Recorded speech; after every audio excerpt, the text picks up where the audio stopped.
If the Marvel Cinematic Universe has proven anything over the last decade, it's that you don't need to stick slavishly to the source material in order to make the big bucks and keep comic book fans satisfied. Hell, the MCU has become so iconic enough to actually influence the comics themselves. Sadly, the DC Extended Universe hasn't had quite such a fruitful time, with the 7 movies to date varying wildly in quality while failing to convey a consistent tone or aesthetic across the board. And as such, fans have proven themselves a lot less amenable to some of the more daring changes Zack Snyder and co have made to certain DC heroes and villains. So, I'm Ewan, this is What Culture Comics, and here are 10 DCEU characters that are nothing like the comics. Number 10, the Joker. The Joker is, without question, the most iconic villain in all of DC media, and time has certainly proven how many distinct and divergent iterations of the Clown Prince of Crime will be embraced by fans. Yet fans almost immediately balked at the first glimpses of Jared Leto's Joker in Suicide Squad,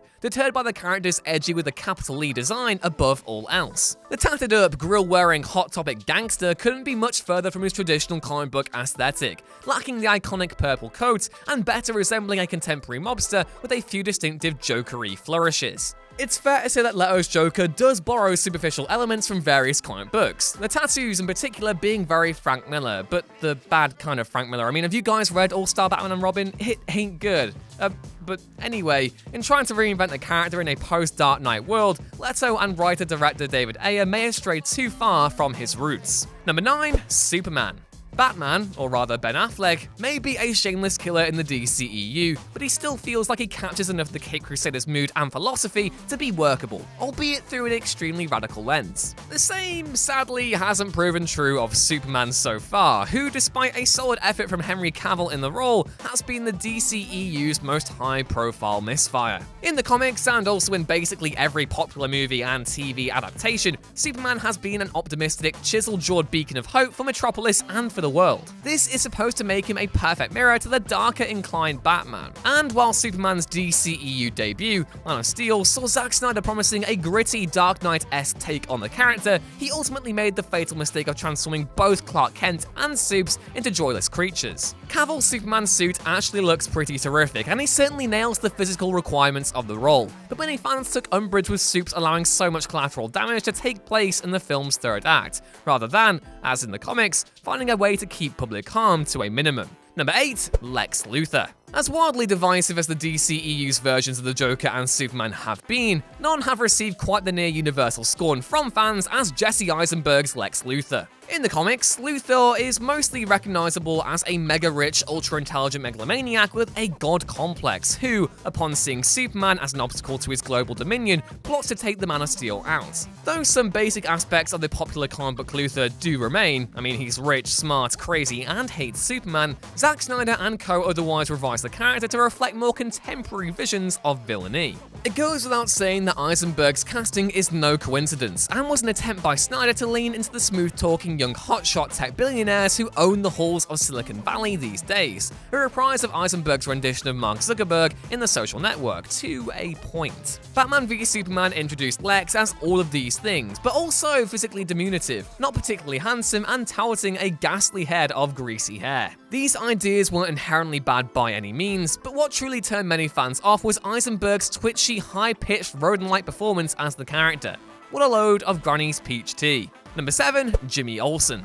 You'd be forgiven for not even realizing that Jimmy Olsen has appeared in the DCEU today, but back in the early Africa sequence of Batman v Superman, the character indeed showed up for a brief beat, as played by Michael Cassidy. Of course, Olsen is fondly remembered by fans for being a Daily Planet photographer and close friend of both Clark Kent and Lois Lane. He quite typically has a bookish demeanor in the comics, which has been carried over to most live-action versions of the character. Zack Snyder yet again decided to throw out the entire rulebook, however, by having Olsen appear as an undercover CIA agent, posing as the Daily Planet photographer working with Lois. Because of course he did. Number 6, Killer Croc. Suicide Squad was a lot of things, and by that I mean a lot of bad things. Several members from the comics ended up being completely decimated on screen, but none emerged worse for wear than Slipknot and Killer Croc. The former just turns up and dies, and the latter just completely lacks the terror-inducing elements of his comics counterpart, and for some odd reason just wants to watch BET. Number 5. Aquaman. It's fair to say that Aquaman was one of the most challenging DC heroes to adapt to the big screen, if only because the general public couldn't really help but view him as, well, a bit of a goof. Thanks to decades of pop culture summarily dumping on Arthur Curry as both ineffective and a bit daft, the DCEU faced one hell of a struggle, making audiences actually give a damn about the hero who can talk to fish. But they struck gold with Jason Momoa, whose flowing brunette locks, epic beard, tattoos, and laid-back demeanor couldn't seem further from the blonde-haired, pale, chiseled, ridiculously attired Arthur Curry who dominated the comics for actual decades, and thank God. The character's attitude is also virtually unrecognizable from his traditional conception. If the comic Arthur is typically quite earnest and straight-laced, the DCEU's Curry is far more playful, sarcastic, and just plain fun to be around. This clashes quite entertainingly with the whole King of Atlantis shtick, lending James Wan's film much of its, fish out of water flavor. Apologies for that was really bad. The newer Aquaman comics have absolutely made a clear effort to shake off Arthur's unfortunate rep for being a squeaky clean wet fish, and they even inspired plenty of elements from the new film. Yet, for the most part, there's a giant gulf in both looks and personality between the DCEU Aquaman and most major comic book versions. Number 4. Cagey Beast.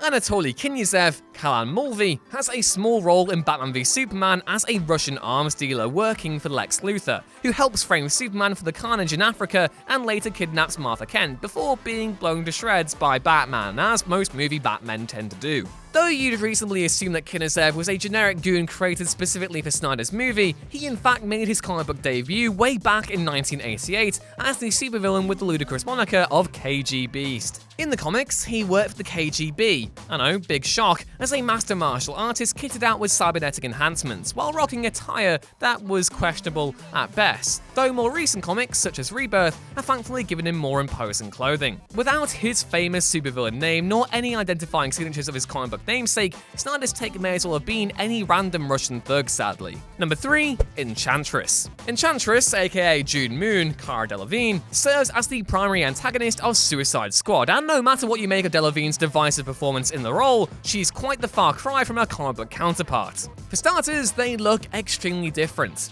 DCEU's Enchantress is messy, dirty, and wears darker shades of clothing, while the comic book version famously wears green everything. Character-wise, they're both unfortunate humans who stumble into their powers, in a cave and at a party respectively, yet while the comics have often depicted Enchantress as an anti-hero, she quickly becomes an unrepentant villain in Suicide Squad. The film's focus on a romance between June and Rick Flag also might seem extensive enough as to be inspired by comic lore, but this is another divergence from the source material, and in recent comics, Enchantress has actually been getting cozy with Killer Croc, of all people. Aesthetically, and in terms of their character arcs, these two versions of Enchantress are quite diverse, and let's be honest, in the comics she's never tried to summon an apocalypse with a weird hula dance. Number 2. Dr. Thaddeus Sivana. Shazam's antagonist is Dr. Thaddeus Sivana, a physicist who grew up estranged from his family following a tragic car accident which injured his father, and which Thaddeus himself was blamed for. Right from the jump, this is quite a distinct origin story from most other comics, where a young Sivana was mocked for his optimistic and ambitious scientific inventions. This caused him to grow into a prototypical mad scientist who sought various over-the-top means to kill Shazam. If often depicted as a goofball in the comics, the Sivana of the movie is actually relatively serious and even sympathetic, at least to begin with. This is closer to the tone of his depiction in the New 52, and the movie Sivana certainly resembles this version physically, but the comics run's influence on the film is ultimately superficial at best. While a movie as light-footed as Shazam probably could have pulled off the silliness of the classic Sivana, it was most certainly for the best to give him more fleshed-out contemporary updates. And number 1, Incubus.